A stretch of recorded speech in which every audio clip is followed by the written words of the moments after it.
Today's show is sponsored by the ABV Barrel Shop. The ABV Barrel Shop is located in the St. Louis metro community of Arnold, Missouri. The ABV Barrel Shop is focused on one thing, single barrels. Best of all, you can try before you buy. Head over to abvbarrelshop.com to sign up for their email and text distribution so you know what they have in stock, what classes are coming up, and who from the industry may be coming in to visit. The ABV Barrel Shop. It's where single barrels live. We are also sponsored by the Bar to Go. The Bar to Go offers traveling minibars that are no bigger than a small purse or toiletry bag. Best of all, they are fully customizable so you can create the perfect piece that is unique for you.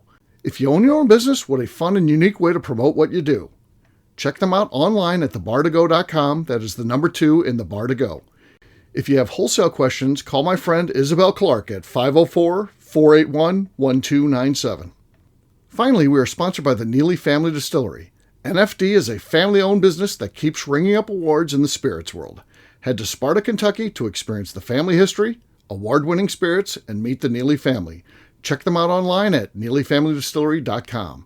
Now, on to the show. Let's drink!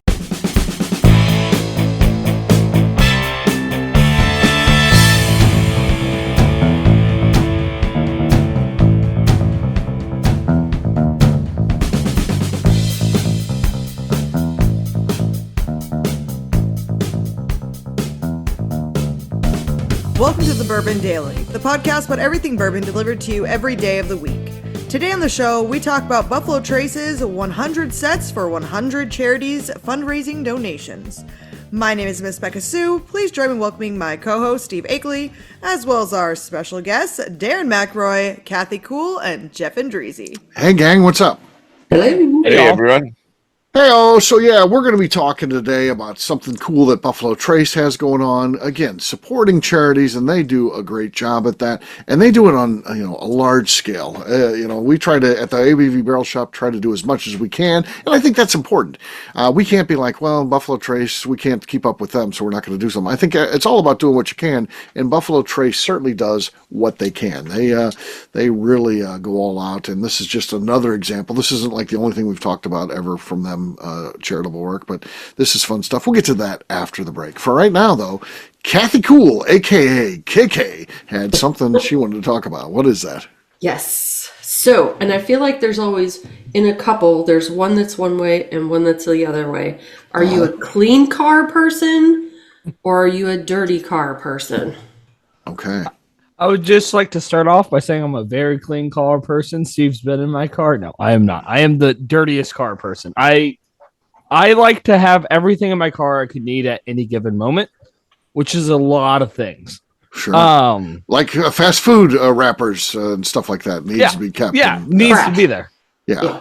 What if you need to start a fire? There's nothing better than an old McDonald's wrapper. Greasy McDonald's wrapper. There Yeah, it's perfect. That's the reason to eat McDonald's is to start a fire. Okay. All right. Yeah, very messy.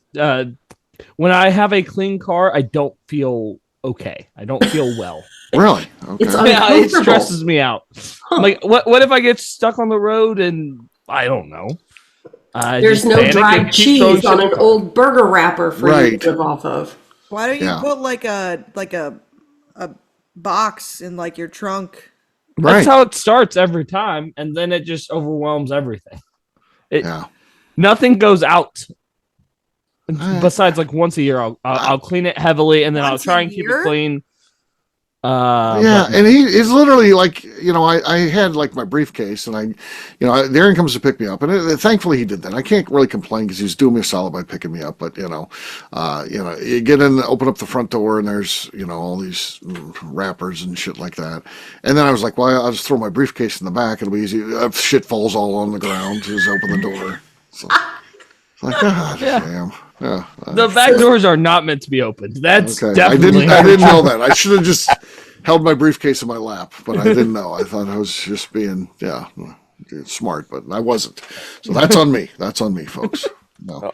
My first job was at a car dealership, so washing cars. I was the car wash boy, and was washing, but it was also cleaning the interior. So basically detailing. Right. So. And some of that's carried forward. I'm nowhere near as as much as it used to be, but I like an organized and clean car. I've got a little vacuum that sits in the back of my truck, and Oh I God. take that out every now and then and try to keep things wiped down. So I'd say much cleaner than messier, but not perfect. Okay. I'm going to be a split on this because I think defined as a clean car would be clean inside and out. I don't do anything that involves the cleaning of the car because I just don't have time, nor the desire really. So, in terms of washing the car, I don't really do that. The only time I'll do it is when you get so much snow grime and stuff like that, and it's just ugly. I'll take it to one of those things and get that stuff off, the salty stuff. But inside the car, I don't like anything in my car. So if there's any, there definitely never be any fast food wrappers or empty water bottles or anything. I don't, and I don't store anything in my car. My mom has she has a '66 Chevy, which is the size of a boat, and that's her storage unit. She has all kinds of documents in the trunk, and then the back seat's loaded, and it's a mobile storage unit. I don't keep anything in my car. I don't store anything. I like to have the interior with nothing in it, other than me and then my briefcase when I'm going somewhere, and that's it. So yeah. It's kind of that. So that would be the clean side, but for the most part, the car looks pretty messy all the time because I'm not washing it on a regular basis. Snow scraper, umbrella. Snow scraper, yeah, umbrella both sides on the driver's door. I got that, and then I do have the snow scraper from Pepe's in Key West that says "Don't you wish you were here" right now. Which is perfect because I'm cussing when I'm cleaning that windshield off, and I was like, this damn ice scraper's right. Yeah. So yes. So yeah. So Steve is about to try and lie on me after I speak. He's going to try and say I have a messy car, but I do have not. A very messy car. I do not have a messy car. Let me clarify. I'm a very clean car person, inside and outside. But my husband, he's not very much like I talked about with Darren. Yeah. He is a dirty. I knew there was car, something I liked about Royce. but he's like a dirty car guy until he's not. Like it'll just be a complete fucking wreck in there, and I get in the passenger side, and there's just trash everywhere, and I'm always trying to fast food wrappers, pick up the fast food wrappers and put them into other bags, and I'm always trying to but it's everywhere. And then all of a sudden one day he's like, "Don't be leaving stuff inside the truck," and I'm like, what the fuck, man? You have been destroying it for months, and now suddenly he cleans it once, and so then he wants it cleaned for the next however many months, and then he destroys it again, and it's destroyed. And it's very frustrating for me because I like clean vehicles. And then for a while, I do. If you could ask any of my friends, I always had a clean vehicle. And then he also doesn't. This is a weird thing that I guess in North Dakota we wash our cars all the time. I would guess so. We are once a week you wash your car because our cars get so dirty. But even in the summertime, we just wash our cars all the time outside. And Royce is just no, don't be doing that. And don't take through a car wash because whatever. But at this point, the blue truck that I drive around, it's not beat up, but it's gone through enough that now I don't really care what my husband says. If he's don't take it through a car wash that has the spinners on it, I don't care. The truck is scratched up already. It doesn't matter if it goes through one of those. A brand new vehicle, yeah, don't take it through one that has the spinners on it. Just do a touchless car wash. But the fucking truck is scratched up. It's not a brand new truck. So now I'm just whatever, I'm taking it through the car wash because I'm sick of driving just a dirty fucking truck. And I'm also not going to wash my vehicle outside. I fucking hate washing my vehicle. That's a convenience thing. I will pay $30 to go through a car wash. Right. Absolutely I will. I'm not fucking standing outside and... Well, you're not going to quit your job so you can keep your car clean. Yeah, exactly. I'm not going to stand outside and fucking wash my car for 2 hours, washing it, then drying it. That's the dumbest shit ever. I fucking hate that. I'm not doing it. I used to love doing that, and I can't stand it either. Because it's horrible. It's not fun. It does take a lot of time. I'm not fucking doing it. Absolutely not. But So- it is a perfect activity to do with a beer in your hand. Like, It's actually just never a perfect activity at all. It always. I like playing in the hose, so I like. Darren, you don't even wash your car. Yeah. You're probably. I haven't done it. Yeah, yet. yeah, exactly, Becca. In Like- theory, yeah. What's he talking about? And he's like, no, it's actually really fun cleaning your vehicle. No, you don't clean in your the vehicle, summertime, so I you wash don't my even car. believe that. I've never seen his car clean one time. I've known him for 3 years now. Yeah, no, it's sure. It is fun to do once in your lifetime. You're correct, Darren. Once in your lifetime, a blast with a beer. But Yeah. if you do it all the time, not Yeah. fun. Yeah, Yeah. it's like a once every 3 months thing. It's not all the time, but those 3 times a year that I do it because I don't do it in the winter, Right. it is pretty nice. Yeah. But also, I spend most of the time playing with the hose. You got to understand, I like playing with the hose. Oh, whoa, Hey now. Darren, we don't talk about Hey that now. stuff on Hey the show. now. Hey now. Playing So with the hose out there. I raised 2 daughters, and I'm still trying to find a similarity between the two. They grew up with me. They saw me do all the same things. I have one daughter that is anal like me. If I'm traveling and I've got an empty water bottle, I'm putting in all the scrap papers, the wrappers from all the crap I picked up at the inconvenience store, all that kind of stuff. Yep. The other, and they got 5 kids. You get in that vehicle, you are going to sit in a pile of Fruit Loops and fruit snacks and whatever else. You don't know what you're going to look like when you get out of there. It's so I don't know how do you raise 2 kids that come out so different? But Right. Yeah. Not That's that many how my children in a sisters- my car. sister's like that too. My sister, it's just a pile of trash in her vehicles and and her home as well. And I'm just like, Royce gets mad at me because I'm always putting things away. Like he'll just leave stuff out on a counter and I like just put it away somewhere else. He's like, you always put stuff away. And I'm like, Yeah. it's been fucking sitting there for a goddamn week. Clearly it's not that important to you quite yet because it's been sitting there for a week, a month, however fucking long. I'm going to put it the fuck away because it's slowly making me lose my fucking mind that it's still there. And then the second I put it away, oh, I needed that. Right. I needed that. No, you didn't. Now you need it because it got put away. Exactly. You weren't gonna do shit with it for another 2 fucking months, but I put it away. And so now you're reminded that you did want to do something with it eventually. So now it's a big deal and you're gonna fucking do it. No, it's very important. Oh my. Just how you get stuff done, I guess. Yeah, Right. I know. I just start When putting you want everything something away. done, like Yeah. the mirrors, you just go put them somewhere else and. Put them away. Mhm. Put them the fuck away. And guess what? It's gonna get done because it's gonna lose. It's put away. Yeah, as it should be. Right. Stuff doesn't need to be sitting on your fucking counter for months. oh Yeah. God, don't come visit me because my counter's horrible. Yeah. Well, She'll just put it all away. Just put it away. just put away. Yeah. It'll I'll be just- all organized for you. Throw it away. All it away. organized. I'll just clean it. I can't even help myself. I like go to my best friend's house and like I'm there for a couple hours like hanging out and I just start cleaning things. I once depulucked all of her fucking pillows. Huh. Like there was the feathers that were like poking out and I depulucked all of her Really? all of her pillows because I just couldn't handle there was feathers everywhere and I'm like it's because you haven't depulucked your fucking pillows. Like, well, gotta depuluck. don't I just have to throw them away or something? I'm like, no, you just fucking pull out the extra little feathers and just throw them away. They're only half as big as they used to be, but they still work. Exactly. Steve, I have 2 Hey, now. Colorado whiskey hats on my counter. Yeah, I think you sent those to me in like December. What? So The they just showed Colorado up? whiskey. They just showed beanie. up? No, they've been sitting on my counter Oh. since I got them.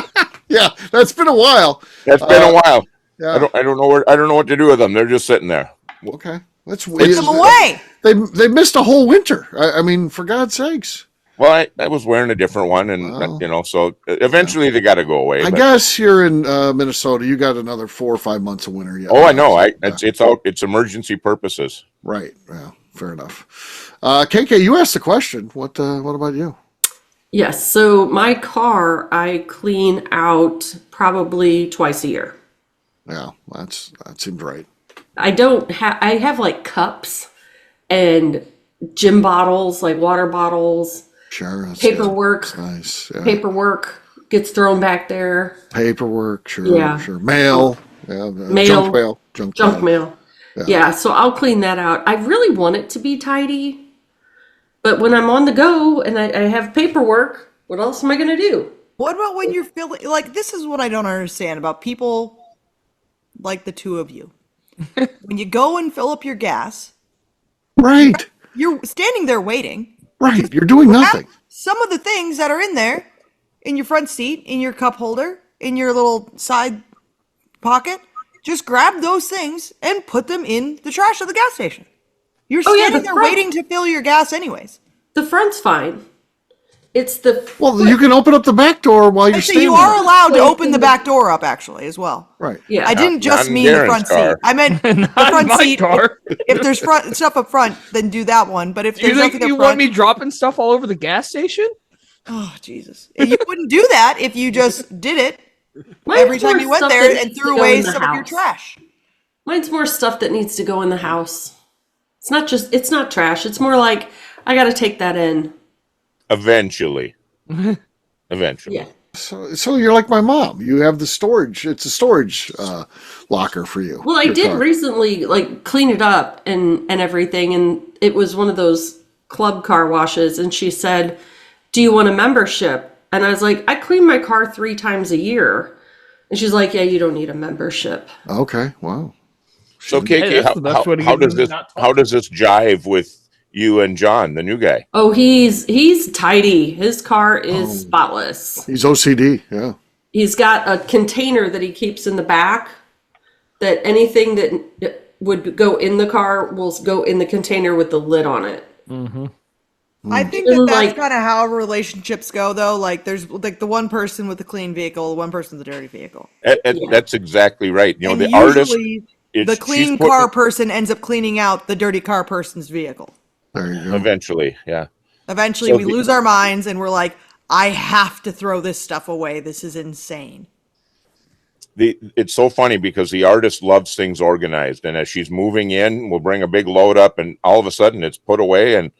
But her car, I don't even want to ride in it. It's worse than my daughter's. Yeah, Yeah. it's weird. Well, there you go. There you go. On that note, it's time to drink. What is everyone drinking? I'll kick this one off. JD 14. JD 14. It's just a show off. Oh, yeah. You guys can pop your JD 14 as well. Here we go. Spilled half of it. Wasted good whiskey already. That was a mess. Spilled half of it's JD7 Slushy, again. squeaky. We'll give there him a wasn't- pass, though. It's the first bottle of whiskey he's opened ever. That's false. That's false. Man, that was not good. That was poorly played by me. That's for sure. All right.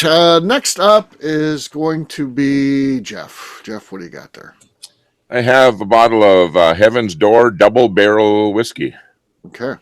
Oops, I do the wrong Yeah. image. Your secondary camera. Okay. That was pretty clean, and there was some slush in there and some Slush You and didn't dump squeak. half it on the floor. So. Yeah, it was better. It was better than mine. So yeah. So Jeff has the lead. Here's where we're at. A rarity. Jeff has taken over the lead. We'll see what happens. So he's got 3 more competitors to face. Becca's up first of those 3. I've got some Middle West. This is the Dark Pumpernickel. Nice. Okay, that's our new leader. Again, not great. I mean, there was definitely slush there at the end. So nope. We're getting sloppy here. No one's doing well. I'll say that. So all right, KK, you're next. All right, I'm gonna open up some Green River single barrel. Oh, nice. Okay, that was Boy, clean. boy. No, Clean, yeah, crisp. crisp. A little plastic on the lid there. Other than that, if she'd addressed that, she'd have been perfect. I know. Jason Rack sent me a text today. He doesn't text me very often. He's like, "Hey, this is fantastic." I guess Schnooks has a Green River pick. It's like Schnooks 25 or something. Oh, cool. So yeah. So look for that. We all got Schnooks, the St. Louis crew here. He claims it's really good. So and of course It's at those Green Butler River Hill, picks. Steve. Is it? You I saw it this morning when I popped in to grab something. That's how Okay. I know it. Okay. Okay. Did you buy one of those too or not? I did not. I wish I knew it was good then because I would have. We got the rack recommendation there. So, yeah. All right. Go ahead, Darren. I got this Maker's Mark Kentucky Straight Bourbon Whiskey finished with 10 Virgin Oak staves. I think that is the longest proper title for a whiskey ever. This is the heart release. Okay. That was solid. Not as good as Kathy's, though. Kathy clearly won that, so cheers to Kathy. Cheers, KK. All right. We'll take a quick break, and then when we come back, we're going to be talking about these 100 sets for 100 charities. We'll do that in just a few.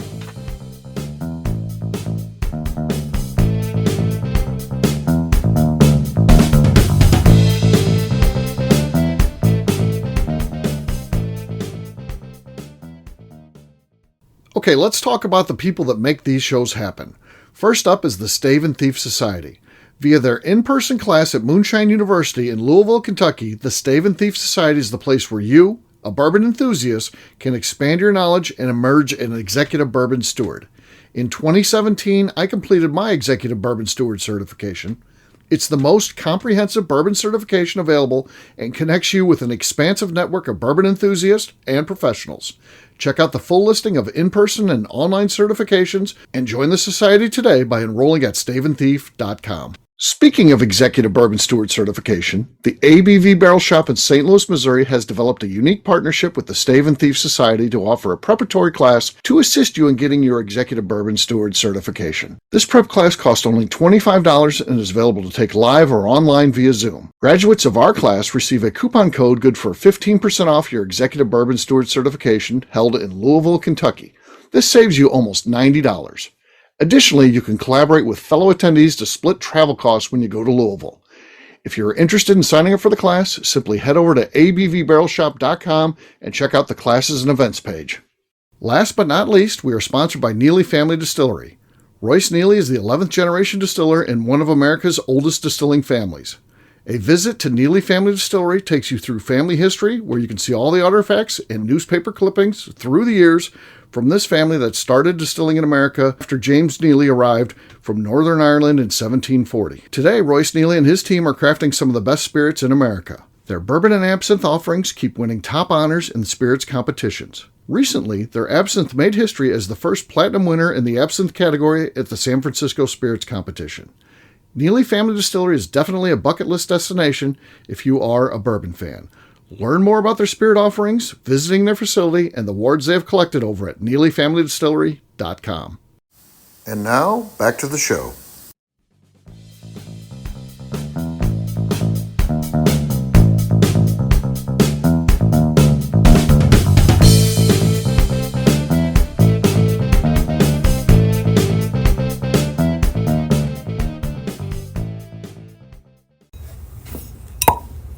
Solid cork pop. And then I threw the cork. Solid cork drop. Yeah, terrible cork drop. Hello, this is Steve Akeley, owner of the ABV Network, and you are listening to the Bourbon Daily. I'm a big bourbon guy. Welcome back to the Bourbon Daily. Today we're talking about Buffalo Trace's 100 sets for 100 charities. Yes, we are. So, KK, what do they got going on here? You usually like to fill us in. What's happening with this thing? This is the second year. Mm-hmm. Last year, they did this and they raised the charities in 36 states nationwide, raised $134,000. Yeah. So that's pretty incredible when you think about they had 100 sets. Right. So good for them. They're honoring E.H. Taylor's legacy. So the bottled and bond thing, 100 for 100. And yeah, I think it's, they have like how to enter. Yeah. You have to enter by June 11th. Yeah. And there's different sets. So you could get a BTAC set, so all the BTAC collection. You could get all a bunch of the E.H. Taylor ones, or is there Pappy ones in there too? Or, There's an Eagle Rare. There's Eagle a Weller. Rare. Yeah. Yeah. So you get a set of whiskey for your charity. So if you have a charity that you work for or you own, or one that you donate to, they can apply. And part of the process is how will they, do this? What are they going to do with the money? All that kind of stuff. And you fill that out. And if you get selected, there's going to be 100 charities that get selected, and then they get this, and then they get to do something charitable with it. Whether it's a raffle, auction, live thing, sell it, however they do it. Then they get it, and they report back to Buffalo Trace how much they raised, and pretty cool thing. Yeah, something I couldn't find is like how they choose them. Is it the first 100 people that enter? Do they try and vary the charities? Is there a board? Can I get on it? Yes. I'm sure they're looking for people, so yes. I'm here. I'm available. Do you think they try and do different states and spread it out evenly? Do they? Yeah, that was what my questions were about too, was about a little bit about the process. Not that it's important, because this is a really cool thing for charity. I just like knowing people's process on things, and I'm just curious. I think that I think that they look, and again, I'm not their spokesperson, so I don't want them to get mad at me, but I think they look at need and how it's going to be used, and is there a thirst where it's going to get a bunch of money? If it's an area where they're like, I don't know if bourbon's a thing or not. I don't think that's what they want to go. They want to get, of course, the most donations they can for it, which makes sense, and they also want to help those most in need. So they're, and that's also going to be very subjective, and that's why there's people that have to do those jobs. And I'm sure it's very fun, rewarding, and I'm sure it's also very difficult. The fact that you can, at the end of the day, select 100, and there's thousands and thousands of charities, and I don't know how many end up applying, but you probably feel bad at the end of this for the ones that get left out, but you feel very good at the same time for the ones that you are helping out, and because they get something that's very desirable. I mean, if you get a set of BTAC, you can earn some really good money with that, I would assume. I mean, you're talking about individual bottles that go for a couple $1,000s in that set, so yeah. It's got to be interesting, because some organizations won't know what they're getting here, right? Mm-hmm. And so how do they market it? But hopefully somebody knows what's going on, and if you got something like that and you know what you could do with it, holy cow, could that be a moneymaker for your organization? Right. Yeah, for sure. It's obviously quite generous of Buffalo Trace. Yeah. Yeah, they've already donated whiskeys for auction for hurricane relief and California wildfire recovery efforts. Yeah. So I'm wondering, I think we all agree the antique collection would be the highest of the sets that they're willing to give. That would be the one that would fetch the most money. What's second? What do you think is the next most valuable one? There was E.H. Taylor, there was Weller, there was Eagle Rare, and I believe there was Blanton's. Blanton's. Probably, the Blanton's. Just because people know it. Again, when you're dealing with a charity, you're also dealing with a lot of people that, don't necessarily know bourbon. And that's why people that are listening to this can help out. You can go to your charity and say, hey, this is very valuable. Here's how we're going to don't think that the people that run the charity know anything about bourbon, know the value of it, and know the market for it. So you can help your charity out by letting them know not only is this available, but how much they might be able to make off something like this. So yeah, I think that's a fun thing. Steve, that's a great point. That's what we can do as stewards here is spread the word, and we all know some charities, right? And and maybe even be willing to volunteer that night and help them out, talk about it. Because again, if you're leaving this up to people who don't drink bourbon, aren't aware of it, they'll get some printed piece of paper that'll tell them about it, but they don't have the passion. Help out your charity by being there available that night and talking this stuff up. Hey, look at this. We got Blanton's. Blanton's is, the most called for bourbon in the world. And we know that, even despite the fact that Pappy goes for more or the BTAC goes for more, the most calls we get about any whiskey is Blanton's. Yeah. If you're trying to help a charity out, and that's what's cool about that. No guilt for spending $500 for a bottle of Blanton's or a set of Blanton's per bottle if you're doing it for a good cause, for a charity. Now, it's embarrassing to me, someone who spends $300 on a bottle of Blanton's at the local liquor store. That's embarrassing. You're dumb. But if you spend $300, they break up the set that they get, and you just spend $300 for just a regular bottle of Blanton, and it's helping out a charity, you're a cool dude. Yeah, that's awesome. Much different story, and that's awesome. Yeah. I have no issue with that at all. I think that's awesome. I would applaud you for doing that.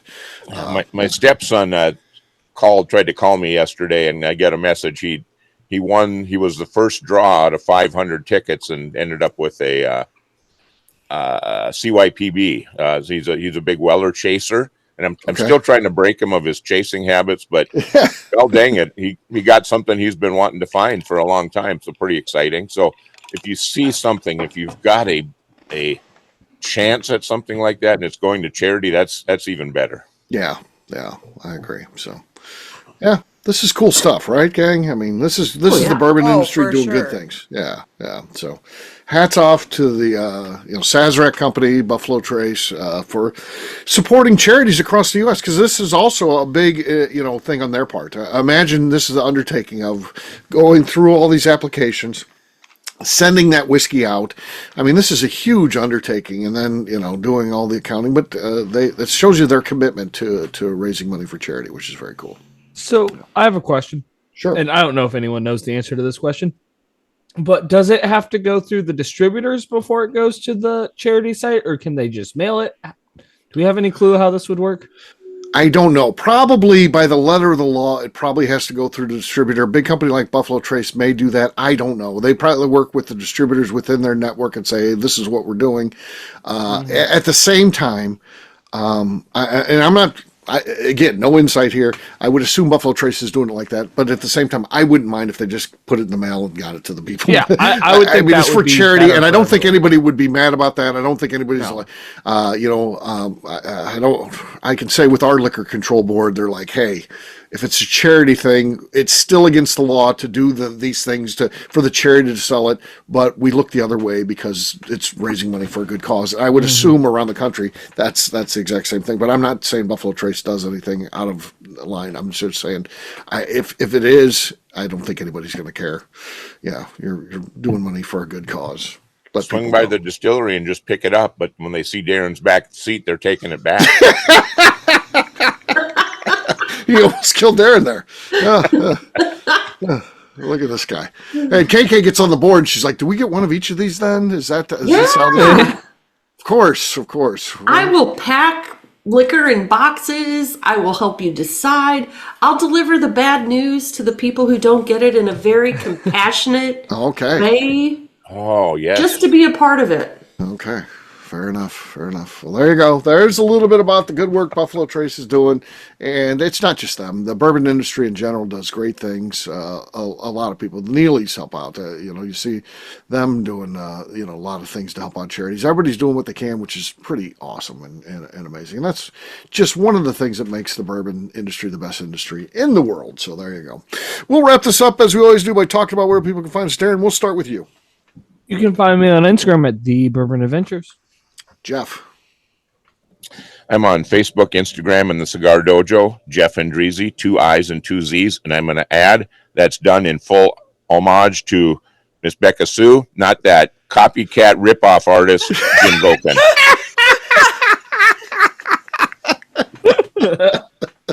Oh, boy. Fired. Thank you, Jeff. Oh, a lot of people love that when Becca ripped him. He just fucking just shoved his whole foot in his mouth with that thing. I mean, he deserved all the heat he got on that. Darren's just relieved it wasn't him. I was on that show and I was like, damn it, Gokin, you stepped in it bad this time. Yeah, he did. Yeah, I'll for it. Yeah. KK, how about you? You can, Buffalo Trace, if you would like to add me to your charitable functions team, you can find me at Instagram at KKCastStrength. How pissed would we be if also they reach out and Kathy, hey, thank you for doing that. Why don't you come on and be part of the team and do it? Oh, the rest of us will be furious. We'd never talk to her again. She'd be ostracized from the group. Yeah. I would talk to her when she had a bottle of George C. Stagg to spare. Maybe. Yeah. And then there's a report. Excuse me, this charity said they did not get their bottle. They were half full. Right. Yeah. Absolutely. All right, Becca, how about you? You can find me on Twitter and on Instagram at Miss Becca Sue, 1K, no C's. All right, for me, I'm an easy guy to find. I'm at Steve Akeley, Twitter, Instagram, or Facebook. I've got a website, steveakeley.com. We've also got a company website. That thing's abvnetwork.com. Check it out. Everything that we do is out there. Also, come by and see us, the ABV Barrel Shop, that place where you can try before you buy. We're online, abvbarrelshop.com. Miss Becca Sue, anything else to say before we get out of here? I just like to remind the audience to please give us a 5-star review that includes comments. It helps new people find the show, which is very important to us. If you like what we're doing, we ask you please visit our Patreon page at patreon.com/the ABV Network. Great job today, gang. Finance, we'll have a brand new show for you tomorrow. Looking forward to that. Until then, take care, everybody. See ya. Bye. Bye, y'all. Bye-bye. Peace.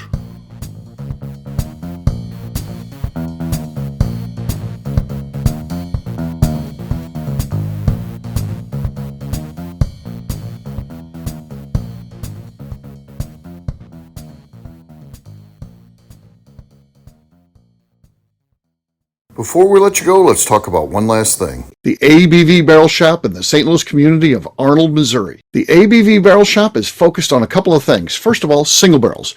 We are the place where single barrels live. We go to distilleries, taste through the whiskey, select the best barrel, and have it shipped to our store where we present it to you, our customers, by allowing you to try before you buy. We're also known for the classes that we have in our education center in the store, as well as the events we have with industry professionals from the bourbon business. If you are in the St. Louis area, please come by and visit us at 6 Fox Valley Center in Arnold, Missouri. Or at a minimum, at least sign up for our email and text distribution so you know exactly what's going on in our shop over at abvbarrelshop.com. This is Steve Akeley, owner of the ABV Network, signing off. We thank you for listening to our programming and truly appreciate your support. The Bourbon Daily is part of the ABV Network. For more information or to become a sponsor, please visit abvnetwork.com. Thanks for listening and cheers. This has been a Steve Akeley production.